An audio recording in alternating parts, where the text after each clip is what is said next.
back in. Good morning, Teresa. If you are new to Breakfast with the Brooks, please subscribe and please click the ring the bell so that you can get notifications when we go live. Also, please share this out. Share this out to your friends and families, and we will be getting started shortly.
What's up, everybody?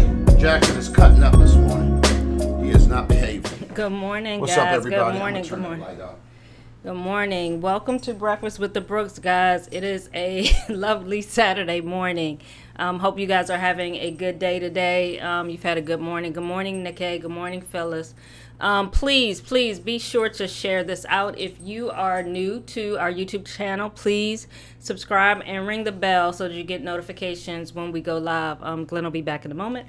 But today we're going to continue our conversation talking about intimacy, the 4 types of intimacy. And so he's fighting with Jax right now. So we'll be continuing that conversation in just a moment. So if you can for us, as I said, please share this out. Also, post in the feed what the weather is and where you're joining us from, and we'll be back in about 30 seconds. Thanks.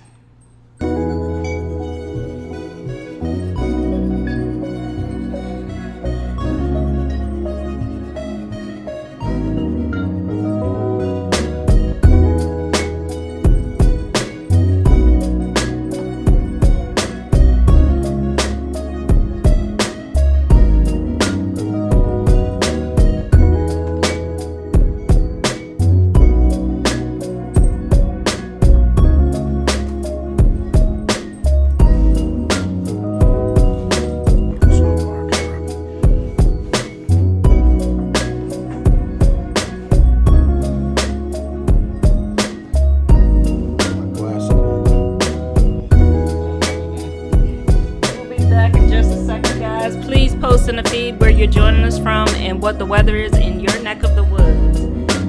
As I said earlier today, Glenn and I are going to be continuing the conversation about the 4 types of intimacy. So strap your seatbelts on. It's going to get a little rocky today. Looking forward to this conversation.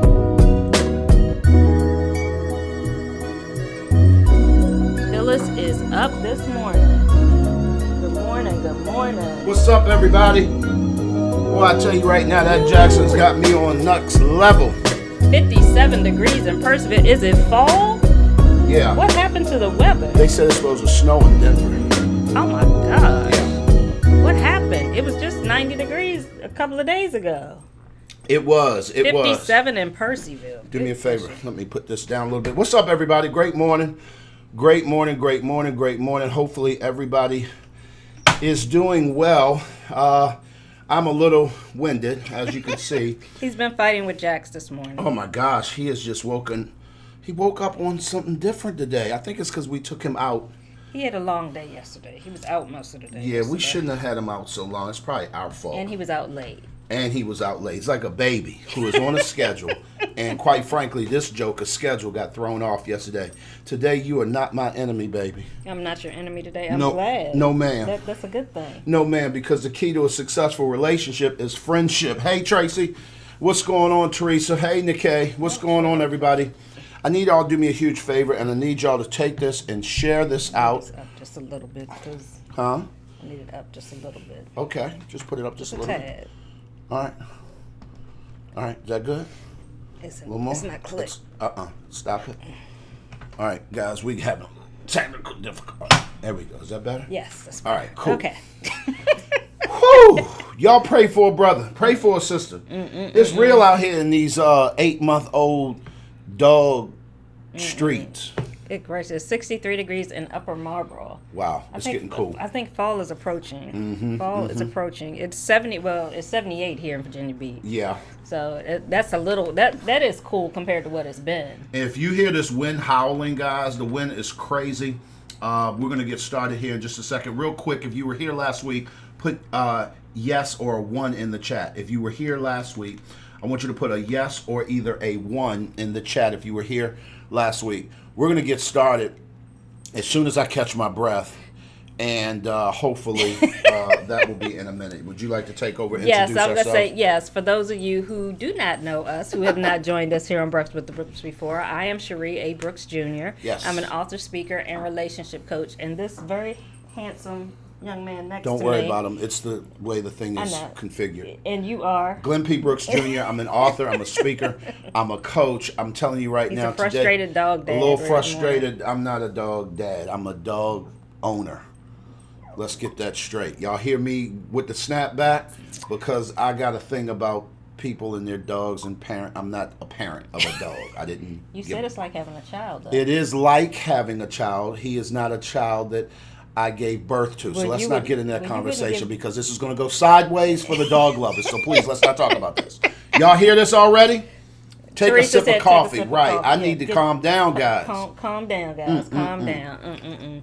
So, guys, as we stated, today we're going to continue our conversation talking about the 4 types of intimacy. Last week, we talked about emotional intimacy. Emotional intimacy.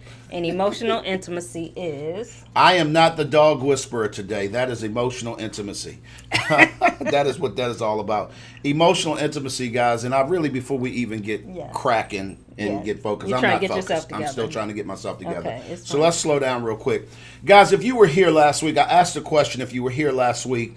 We did talk about emotional intimacy. I want you to put in the chat what you feel like emotional intimacy looks like, or what do you believe that it is based upon what we talked about last week. Something's on my shirt.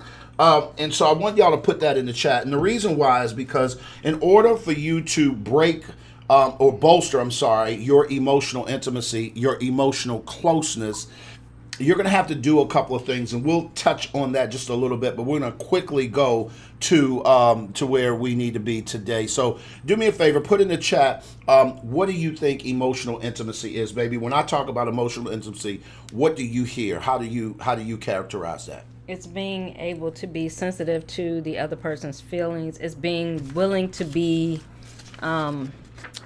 open with your feelings with the person that you're in a relationship, letting them know what it is that you're feeling, letting them in emotionally. It's very easy to let a person into your space physically, But to let somebody in your emotional space takes work. Yes, and yes. it's a great deal of intimacy when I allow a person into that part of me. And so being able to open myself up emotionally to not only express how I feel, but letting them experience how I feel. No, absolutely. Absolutely. Guys, when we talk about emotional closeness, I want you guys to think about words of affirmation. I want you to think about affirming each other.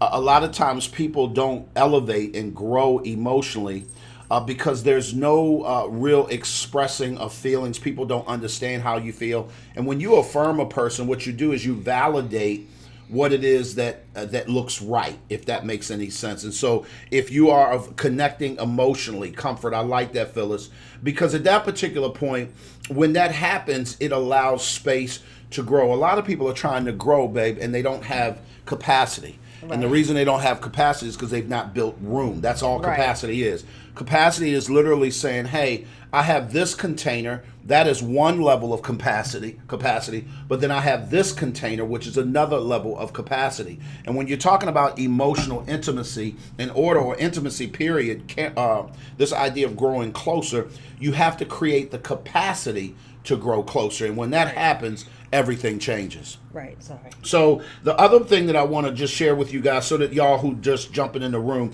we defined emotional intimacy as intimacy that looks like affirming, caring, when you're interested, legit interested in each other's feelings. I know that a lot of times, because of my lion and flamingo temperament, I can sometimes become dismissive of what someone feels. I won't sit there long enough to experience that with you, because quite frankly, it's counter to my temperament. Right. Your temperament is the opposite, as a matter of in that regard. Right. And some tips that we gave you guys last week was that to slow down. Yep. Keep it simple and share what's hard to say. And so when we say slow down, like he said, he's a flamingo lion, and so he's just going. So he has to slow down to be in the moment, to see what's going on with me emotionally, to be able to even slow himself down from his emotions so that it just doesn't come out. Exactly. Then he needs to be able to keep it simple. And for a flamingo, that's hard. They're very talkative. They're very expressive. And they can kind of go all the way around Robin Hood's barn to express themselves. Hard for us to get straight to the point. Right. And so it's being able to slow down, keep it simple, just say what it is, and being able to share what's hard to say. Because oftentimes it's hard to really share with another person how you're feeling about something. Exactly. Because you have these thoughts of what their response is. You have all these thoughts, this dialogue that plays in your head. So being able to push past that and being able to open up and share, having those hard conversations, whether it's letting somebody know that they hurt you, letting them know that you're scared, letting them know that, you just, we hate this term, but you feel in some type of way. Right. Whatever it is, but being able to have that conversation. Why do I look so bright? I look washed out. Okay, hold on. Go ahead. I know I've been getting sun, but keep going. I'm sorry. And so just being able to, that's too dark. That's a little better. So just being able to be transparent and share your feelings, but it takes slowing down, keeping it simple, yes, and being able to have those hard conversations. I like to say going through that dark tunnel. Yes. Being able to go through that dark tunnel and have those hard conversations. Right. So today, guys, I appreciate you giving that recap. For those of you guys, again, who are just jumping on, first of all, it's great to have you. I'd like you guys to consider, please, if you've not subscribed to the channel, do it now. We're trying to get to 1,000 subscribers. Do me a favor, share this out. Absolutely share this out so that we can get as many people on the channel as possible. And I want you to engage the process. If you're here this morning for the first time, let us know it's my first time. If you're here and you're just kind of here for the comments, I want you to put that in the chat. I'm here for the comments. And that way I know at least that you're there and that maybe you may not be engaging all that much. Hold on one second. Just bring them in here. Jackson. Just bring them in here. What is the problem, boy? Come on. Sorry about that little interruption, guys. Jackson doesn't want to be out there by himself. Just the most. Come here. Come here. Okay. Crying out loud. Calm down. Okay. Calm you want down, to say buddy. hi to the people?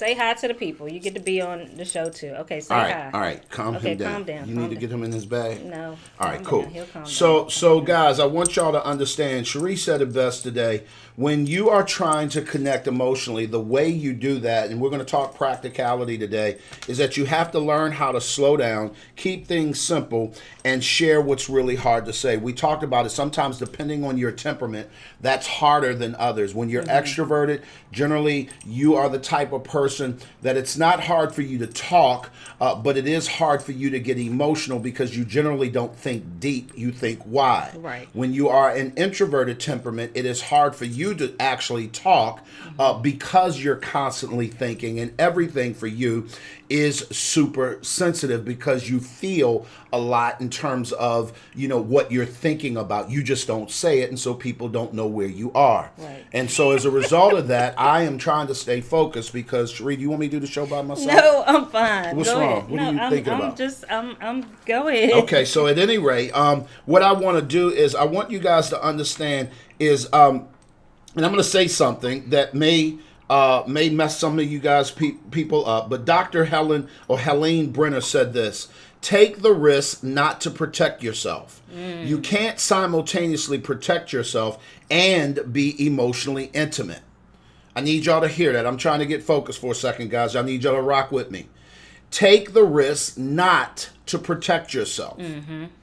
Because you can't simultaneously protect yourself and be emotionally intimate simultaneously. The reason why is because your heart can't be seen. You have to lean in and allow your heart to be seen if you're going to connect the gap, if you're going to bridge the gap, rather, if you're going to connect the dots when it comes to be emotionally intimate with someone else. Right. Go ahead. And I think that's the hard part. Like you said, being able to be vulnerable. Right. That's the hardest part of being emotional, allowing yourself to be emotionally intimate with a person. Like I said, it's very easy to allow somebody into your physical space, even, some of these other areas, but emotions are very sensitive, are very private. Correct. That's your inner thing. That's yours. Yep. And to be able to allow somebody to into that space, being willing to even allow them to trample on it, being open enough to risk getting your feelings hurt is a sign of you being emotionally vulnerable. Because if you stay closed, if you stay locked up, the bad part of that is that you stay closed, so you're not letting anybody in. Right. But you're also not letting yourself out. Say that again. You're not letting anybody in, but you're also not letting anybody out. So if you think about a flower, if it stays closed like this, nobody gets to experience the aroma. You don't get to experience the beauty of the flower. But when the flower opens up, it's at risk of bugs infesting it. It's at risk of torrential downpours, maybe wilting the flowers, but also it gets to open itself up to the sun, and it gets to feel the warmth of the sun. That's a very good analogy. It also opens itself up to pollination. Yes. To the possibility of becoming pregnant and spreading itself, or the possibility of it giving birth, because now it's open to do so. And that's what emotional intimacy looks like. It's a give and take. And unfortunately, most people choose one or the other. They choose to stay closed or they choose to stay open, and they don't receive. And so I really want you guys to really think about that. We're going to go to number 2 today. That was a very good save. Good save. Come on now. I love it. I love it. We starting to rock. We starting to gel. We got the start of the game jitters are coming to a close. So I'm excited. Today we're going to talk about mental intimacy. I want y'all to put that in the chat. Mental intimacy. Mental intimacy. Put that in the chat. Mental intimacy. Mental intimacy. Stop biting that boy. Stop it. Stop it. Don't bite the desk, Jax. Don't bite the desk, Jax. Thank you. Mental intimacy. I want you guys to understand this. Consider mental intimacy as a meeting of the minds. I'm going to say that again. Consider mental intimacy as a meeting of the minds.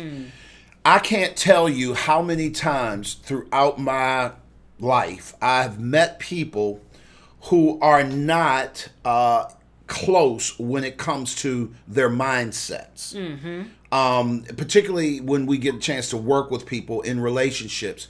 It's amazing to me how far away two people can be from connecting at the level of the mind. And as a result of that, you often feel like you're not close. Like mentally, I and you are on different pages as opposed to the same page as on a regular basis. Right. And I think that one thing that people have this idea, and people talk about, opposites attract.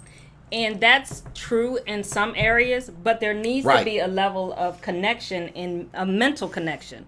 You guys have to be on the same page. I can't believe that the sky is purple, and that's something that I base my life off of, and you believe that the sky is green. Correct. If you're so far mentally, as far as your beliefs, things that your train of thought, your train of thinking. So a more practical example, I guess, would be like, so we get together, we meet. I want to have children. You are adamant that you don't want to have children. Right. And you have all these reasons why. Yeah. And your beliefs and your reasons why. We're on two different spectrums. Yes. Mentally. Yes. And so we're not going to come together. Correct. On that topic. Be nice. Because we're so far apart. Nice. And I think that a lot of times people won't open themselves. They won't have those conversations. Be nice. They won't talk about those things that are, a part of their values. Yeah, yeah. No, there's no question about it, Sheri. And I think that unfortunately what it does, guys, is it causes meaningful conversations never to happen. Y'all understand that? Meaning conversations in a relationship has to transpire in order for mental intimacy to come into play. Right. But if we cannot talk surfacely about, so how's the weather? Right. So how you doing? The way that looks in relationship in the beginning, it is, so, what's your sign? Right. What school did you go to? That whole surface stuff, when it comes to that, Jackson is responding to every time I move my hand. Right. Because one of the things that I recognize from dog psychology is that they see that hand moving is a sign of playfulness. Right. So what he don't know is that I'm talking to y'all. I'm just, extra when it comes to moving my hands, and I have to practice. Right. So you're going to help me today calm down and practice talking without using my hands. Right. So I was just thinking about that movie we watched last night. Yeah.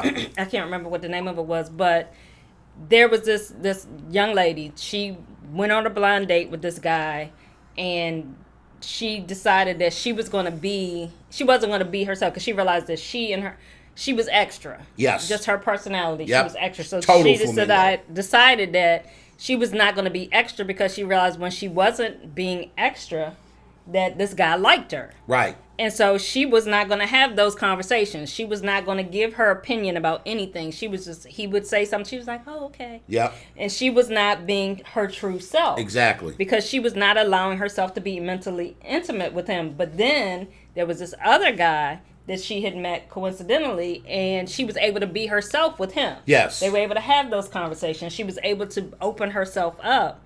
And in the end, they wound up being together. But it was just a good example of how when you're not being mentally intimate, when you're not opening yourself up, when you're not sharing your values, your things that you're interested in, when you're not having those conversations, you will turn into this pseudo version of yourself that's not true to yourself. Yes. And so the relationship will be built on a faulty foundation because you're not being your true self. I want to give y'all three things that it looks like. Three benefits of being mentally close. When you begin to lean into becoming closer mentally, there are three benefits that you're going to get. Number one, the relationship becomes satisfying. The relationship becomes satisfying. Put that in the chat. Number one, when you are intimately close mentally, when you are mentally intimate with your partner, you are, one of the benefits of that is that the relationship becomes satisfying. Mm-hmm. I can tell you for a fact that most of the relationships that I was in prior to you were not satisfying. Mm-hmm. And I say it from this standpoint. There was always a place where I felt like I was getting bored. For me as a flamingo and a lion, I'm always moving. Mm-hmm. But there is a part of me, because of my values and how I'm built in terms of, who I am as a person, not my temperament, but how I show up and some of my values that really enjoys deep conversation about meaningful things. Right. And I didn't know that was something that I craved in relationships. I didn't realize that, that this is a thing. Like, you have to be more than cute with me. I'm sorry to sound so shallow. Right. But the truth of the matter is that shallow, actually. You cannot be just a pretty face. As a matter of fact, I think it's actually more attractive when you have something you can carry on meaningful conversation than almost anything else. And the reason why is because I enjoy being close to people mentally. And now that I'm thinking about it, I know I get that from my mother. I know I do. If anybody's ever met my mom, yes, definitely. She is a thought leader. Yes. Always has been. Yes. And she's constantly, she has an opinion on everything. And she is able to literally connect with you mentally, no matter who you are, what level you're on, she can get there with you. And I think that is absolutely endearing to me. Yeah. My male friends, I don't like to hang out with men who don't have a level of mental intimacy. They don't have anything of substance to talk about. Right. Barbershop conversation is as far as they go. I don't hang out with guys like that. As a matter of fact, quite frankly, I remember a period of time where I didn't want to really chop it up and connect with my dad like that. Right. Because it always seemed like that all we talked about was surface stuff. And I wanted to talk about deeper things, right? And so what I realize now, I didn't know this then, is that I was craving mental intimacy, mental closeness. And when that happens, guys, the relationship becomes satisfying. Right. Number 2, I want you to put this in the chat, and y'all didn't put none of this in the chat, so they're not following instructions. Y'all not following instructions. They looking at Jackson. They trying to figure it out. Y'all listen. Put satisfying in the chat. Number 1, if a benefit of mental intimacy is that the relationship is satisfying. Number 2, it also is challenging. Number 2 is challenging. Yeah. When I mean challenging, I mean that there is something here to fight for, right, fight with, and fight against. Right, and I think that it's funny that you say that, because in any relationship, you guys should have a difference of opinion about some things. If you're with somebody that agrees with everything that you think and everything, there's never a difference of opinion, then either you're with somebody that's a poly parrot, or they just are. The new folks don't know. New people don't know what that is. They don't know what poly. Okay, so they are yes man or yes woman. Yes, that's if they don't have their own opinion about anything, and that should be challenging, because you should be able to work through having difference of opinions about different things, and that's a challenge, being able to do that, being able to voice your opinion and your stance and why you believe in a certain thing, being able to it's funny, I remember when our daughter was growing up. Oh my gosh. You ain't gonna tell a story. You and Shantae would have these debates. Oh Lord. Constantly. I would just sit there like I'm on TV. I get the popcorn. I'm just sitting there watching them go back and forth. Terrible. But that's one thing that she learned very early, was that she got to voice her opinion. Yes. And to challenge it in a respectful way. Why do you keep jumping, dog? To challenge. Okay, I'll keep waking him up. To challenge it in a... You dreaming, Jackson? He trying to say, listen. I'm challenging him right now. Right. To challenge it in a respectful manner, but being able to challenge somebody else's opinion. Absolutely. And that's a part of growth, because it gets you to learn a different perspective about different things and being able to accept somebody else's opinion. It causes you to discover your shared values. Yes. I need y'all to put that in the chat.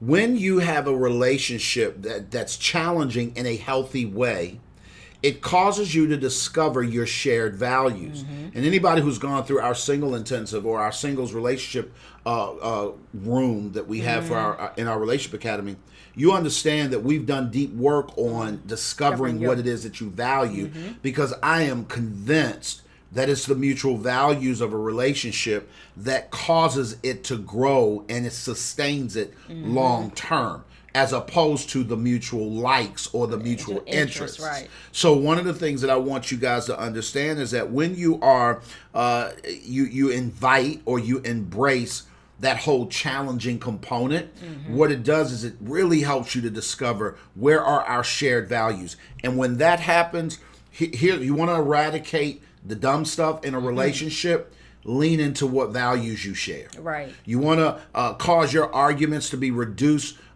significantly. Lean into what it is that you both value, because that's where mutualism takes place. And once that happens, the relationship is off and running. So for those of you guys who are just jumping in, we're talking about 4 types of intimacy. We're dealing with this all month long, not only on Breakfast with the Brookses, but we're going very deep in our MAPS Relationship Academy, where we're making this really practical. We're talking about people's very specific scenarios and helping them to grow. By the way, if you want to be a part of that community, just go to glennpbrooksjr.com. The link is right here on your screen. Sheri put that up there nice for us. And so I want you to go there. I want you to sign up for a free discovery session, and we'll jump on a one-on-one call for about 15 minutes just to see if you're a fit.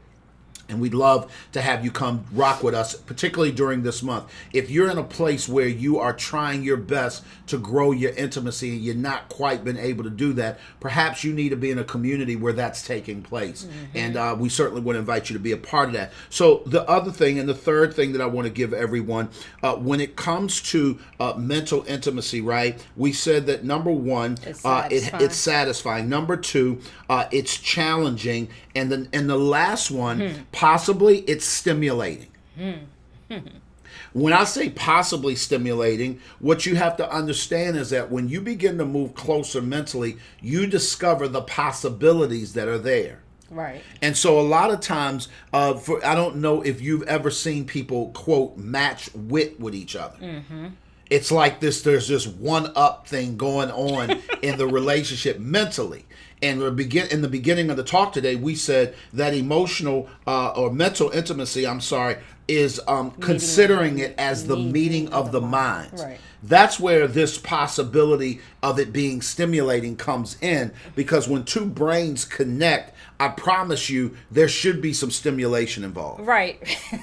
Why are you laughing, babe? She always laughs. Look, not always, but you often laugh like I'm like, what did I say? No, and this is where the and term. And at halftime, it ain't what I said. I'm not talking to you. I'm not talking to you. When you hear, the idea is when you meet a person, when you're getting to know the person, is to be able to have stimulating conversation, and what that means is that you guys are able to have a conversation that both of you, it fuels you. Yes. You're learning something from them. They're learning something from you. But it's a stimulating conversation versus you just sitting there talking about the weather. It brings up something in you. It pulls you in because the conversation is going so well. It's a conversation that's, it gives life to you. If you've ever had those type of conversations with anybody, and it's like, I just love talking to this person because we always have a stimulating conversation. Yes. And that's the thing with Glenn. And for me, what it was in the beginning was the conversations we would have inevitably made me laugh. Not that he was being funny, but he was able to touch a part of me. Because I'm trying to figure out what in the world. Y'all just saw it. Like, she will break out in a laugh. See? And I'm like, yo, I didn't say nothing funny. What are you laughing at? For me, what it was, because I grew up in a household where people did not talk. In my previous relationships prior to him, I never really had stimulating conversations. I never really talked about anything.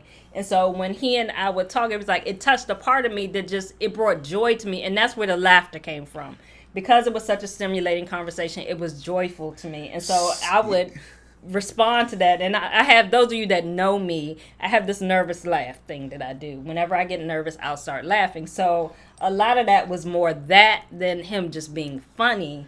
But it was because it was bringing joy to me, because I was actually, it was like, oh my God, I'm in this, so I'm having the this great nervousness is not in conversation. a negative way. It's almost like an energy. Right. It's like Jack's running around when he gets excited. I got you. So I would be excited, and so I would laugh. Because it's like, oh my gosh, I'm having this great conversation. Do you know, first of all, and y'all are discovering a first with me. Now, this is why, again, and we're talking about mental intimacy, this is why this stuff is so important. Yeah. Because I just discovered something I've never known about my own wife for the last, it'll be 22 years in January. I never knew that your outbursts of laughter were because of an excitement about our conversation and the fact that you were just going to get to talk and share. Talking to me. And I was, wow, that is so amazing. So guys, listen, I'm not going to draw this out and drag this out because now I'm giddy and I'm honored and I'm just like, that just is, let me tell y'all so that y'all are clear. As a kid growing up as a flamingo, I just knew that my middle name was shut up and sit down. So if someone asks you, what's your name? I said, well, my name is shut up and sit down. That you take your pick. Because I was never allowed to really express fully what I was thinking and talking. And when I say allowed, I mean, it wasn't like it was just a culture. It was all grown-ups were like, kids should be seen and not heard. Right. Grown-ups in our era when we were growing up were you speak when you're spoken to. It was never any room for somebody just literally just expressing, how they felt. And God knows for a guy to do that was not sexy. Right. That was not cool, right? Because it's like, men don't talk like this. Like, what is wrong with your child? Well, actually it is. Well, but... yeah, I think it is. And you do. But at that time, culturally, that wasn't cool. Right. Right? So it just really, really, really helped me to understand that was a thing. And so now when I meet people that sort of allow space, right? We talked about capacity earlier in the show today. Give me the capacity to grow with them. The relationship takes on a completely different kind of climate. And it's just incredibly, incredibly endearing. So today we've been talking about the second type of intimacy. Last week we talked about emotional intimacy. This week we're talking about mental intimacy. Next week we're going to get into a level of intimacy that, quite frankly, you all, is something that's very elusive in relationships, and most people think it's one thing over the other, right. and it's really not that. And we're going to talk about spiritual intimacy. I had a conversation with one of the guys in our MAPS Relationship Academy who's dating right now, and he was saying that is the most difficult place to get close to his significant other, and that is the area of spiritual intimacy. And I'm going to tell you on the front end, has nothing to do with religion. Right. It has nothing to do with a relationship with God. It has everything to do with your inner peace. Right. We're going to talk about that next week. I hope you guys come and join us, and we're going to drill down on spiritual intimacy. But today, guys, I appreciate you guys for hanging out. It was a little bit of a janky show. Get the tissues. I'm not going to be crying, by the way, guys. Listen, I ain't messing with you. Teresa started that mess talking about get the tissue. Ain't nobody talking to you, Teresa. Ain't nobody even look. Is she even grinning on her thumbnail? I'm not talking to you, Percival, Virginia. Y'all stay over there. No, listen. I love it. I love it. Linda Lee says so that means that he just made you really excited because he started laughing, so you are stimulated. Yes, that's exactly what that means. So it's a stimulating conversation. Any quick questions that you guys have? Anything going on in y'all's relationship that you'd like maybe us to weigh in on a little bit? Please quickly put that in the chat. In regard to these levels of intimacy that we talked about. And also, I think I also discovered something with Jax. I think he's going to have to be a part of the show because he's going to make a mess until he's here in the morning. Wow. He just wants to be here. Wow. Look at him. And now, this is what's crazy to me. The joke is sleep. He's sleeping. So he was running around out there acting like a complete lunatic because he really wanted to be in here. Lord, we all need some help. Anyway, Jackson, I ain't messing with you. Check the comments. Say anybody. So anybody have any questions real quick before we get out of here? Laugh out loud. Team Child, you already know what it is. Oh, I know that's right. I think we should leave the room for... Right. I ain't messing with y'all. Listen, I appreciate it. This is the crew right here. They ain't got no questions. They get the chance to hang out with us all the time. Listen, I love it. I love it. I love it. Guys, I hope you guys do us a huge favor. I want you to share this out. I want you to get this out to as many people as possible. They asking questions. They play too much. I ain't messing with you, Tiffany. Listen, guys. Listen. These comments are killing me. He needs to be in mommy's arms. Teresa, be quiet. But that's totally it. Obviously, he needs to be over here. Guys, we're gonna go. We got stuff to do. I'm trying to get off here without crying, and Teresa is messing with me, so I'm getting out of here. It's okay. And at the end of the day, here's what I know to be true: we all need some help. See you guys next Saturday. Hope you have a lovely day. And if you have not subscribed to our channel, please subscribe and ring the bell to get notifications. And we will see you guys next week. Yes, we will.